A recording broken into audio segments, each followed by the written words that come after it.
Magluluto tayo ngayon ng pork puchero. Prito lang natin yung ating carrots at patatas. Naprito na rin natin yung ating saging na saba. Yan, okay na yung ating patatas at carrots. Lagay na rin natin dito yung ating pork.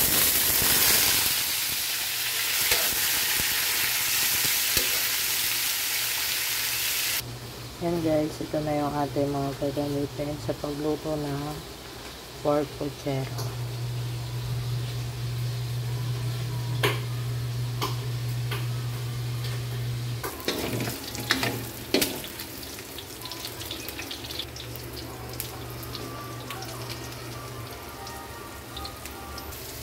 Sa same pan guys, isa na natin yung ating bawang, sibuyas.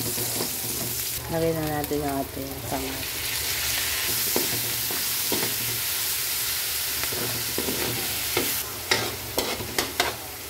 Lagay na natin yung ating garlic.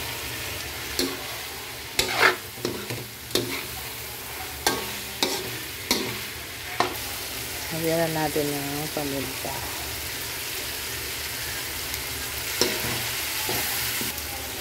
Patis. Sabawan na natin siya guys. Yan guys, palambutin lang natin siya. Lagyan na natin ang ating tomato sauce.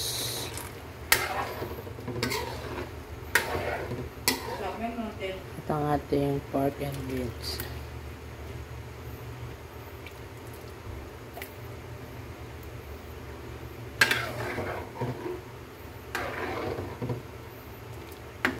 Lagay na natin ang ating saging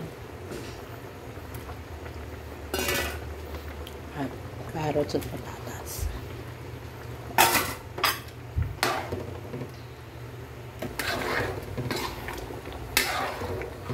Yan guys, lagay na natin yung ating natitirang gulay, baguio beans at repolyo.